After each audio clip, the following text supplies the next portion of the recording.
نحمده ونصلي على رسوله الكريم اما بعد فاعوذ بالله من الشيطان الرجيم بسم الله الرحمن الرحيم قل ان كان آباؤكم وابناؤكم واخوانكم وازواجكم وعشيرتكم واموال اقترفتموها وتجارة تخشون كسادها ومساكن ترضونها احب اليكم من الله ورسوله وجهاد في سبيله فتربصوا حتى يأتي الله بأمره والله لا يهدي القوم الفاسقين.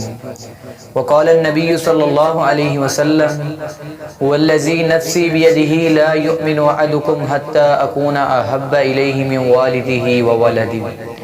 صدق اللہ العظیم. قابل عزت احترام واجب الاحترام دوستو بزرگوں اور عزیز سامعین کرام، آج کل ہمارے ذہن کے اندر ایک بات جو جنم لیتی ہے وہ یہ ہے کہ ہمیں سب سے زیادہ محبت کس سے کرنی چاہیے. کسی کا کہنا یہ ہے کہ سب سے زیادہ محبت اپنے والدین سے ہونی چاہیے. کسی کا کہنا یہ ہے کہ سب سے زیادہ محبت اپنے بہن بھائیوں سے ہونی چاہیے. کسی کا کہنا یہ ہے کہ سب سے زیادہ محبت اپنی اولاد سے ہونی چاہیے. آئیے ہم ذرا قرآن سے پوچھتے ہیں قرآن کیا کہتا ہے. اللہ رب العزت قرآن مجید میں فرماتے ہیں قل ان کان آباؤکم و ابناؤکم و اخوانکم و ازواجکم و عشیرتکم و اموال اقترفتموها و تجارت تخشون کسادها و مساکن ترضونها احب الیکم من اللہ ورسولہ و جہاد فی سبیلہ فتربصوا حتی یأتی اللہ بامرہ واللہ لا یهدی القوم الفاسقین. اللہ رب العزت فرماتے ہیں اپنے نبی علیہ السلام کو حکم دے کے کہہ رہے ہیں کہ آپ ان لوگوں کو بتا دیجئے کہ اپنے والدین سے بڑھ کر، اپنی اولاد سے بڑھ کر، اپنے بہن بھائیوں سے بڑھ کر، اپنی بیویوں سے بڑھ کر، اپنے مال سے بڑھ کر، اپنے کنبے قبیلے والوں سے بڑھ کر، اپنی تجارت سے بڑھ کر کہ جس کا تمہیں موندہ پر جانے کا اندیشہ رہتا ہے، اور اپنے کنبے قبیلے سے بڑھ کر، اپنے گھر کی جگہ سے، اپنے گھر سے بڑھ کر سب سے زیادہ محبت اگر ہونی چاہیے تو وہ احب الیکم من اللہ ورسولہ وجہاد فی سبیلہ، اللہ اور اس کے رسول کے ساتھ ہونی چاہیے اور اللہ کے راستے کے اندر جہاد کرنے سے. اگر ایسا نہیں تو پھر تم اس بات کا انتظار کرو کہ کہیں اللہ تعالیٰ کا تمہارے اوپر حکم نہ آ جائے.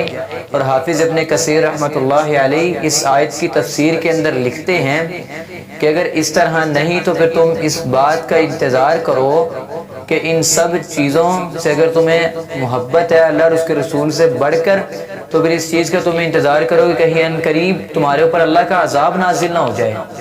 اللہ اکبر.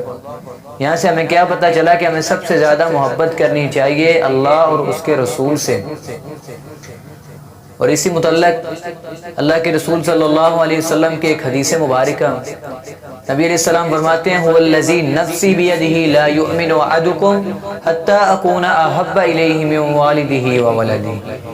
اللہ کے رسول صلی اللہ علیہ وسلم فرماتے ہیں کہ مجھے اس جان کی اس کی قسم ہے جس کے ہاتھ کے اندر میری جان ہے، یعنی کہ اللہ رب العزت کی قسم اٹھاتے ہوئے کہتے ہیں کہ تم اس وقت تک مومن نہیں بن سکتے جب تک تم اپنے والدین سے اور اپنی اولاد سے بڑھ کر مجھ سے محبت نہ کر لو. اور ایک حدیث کے اندر فرمایا لا یؤمن احدکم حتی اکون احب الیہ من اہلہ ومالہ والناس اجمعین. فرمایا اس وقت تک تم ان تین چیزوں سے بڑھ کر مجھ سے محبت نہ کر لو گے اس وقت تک تم مومن نہیں بن سکتے. وہ تین چیزیں کون سی ہیں؟ من اہلہ ومالہ والناس اجمعین. سب سے پہلے نمبر پر اپنے گھر والوں سے بڑھ کر، دوسرے نمبر پر اپنے مال سے بڑھ کر، تیسرے نمبر پر والناس اجمعین. اس دنیا کائنات کے اندر جتنی چیزیں ہیں، جتنی جانیں ہیں، ان سب سے بڑھ کر جب تک تم مجھ سے محبت نہیں کر لو گے اس وقت تک تم مومن نہیں بن سکتے. یہاں سے ہمیں کیا پتہ چلا کہ ہمیں سب سے زیادہ محبت کرنی چاہیے اللہ اور اس کے رسول سے کرنی چاہیے اور اللہ رب العزت کے راستے کے اندر جہاد کرنے سے محبت ہونی چاہیے. اگر ہم اس طرح نہیں کرتے تو پھر ہمیں اللہ سے ڈرنا چاہیے ان قریب ہی ہمارے اوپر اللہ کا عذاب نازل نہ ہو جائے. دعا کریں جو کچھ سنا سنایا اللہ تعالیٰ اس پر عمل کرنے کی توفیق عطا فرمائے، اور اللہ تعالیٰ ہمیں حقیقی معنوں کے اندر اپنے سے اور نبی علیہ السلام سے محبت کرنے کی توفیق عطا فرمائے۔ وآخر دعوانا ان الحمد للہ رب العالمین۔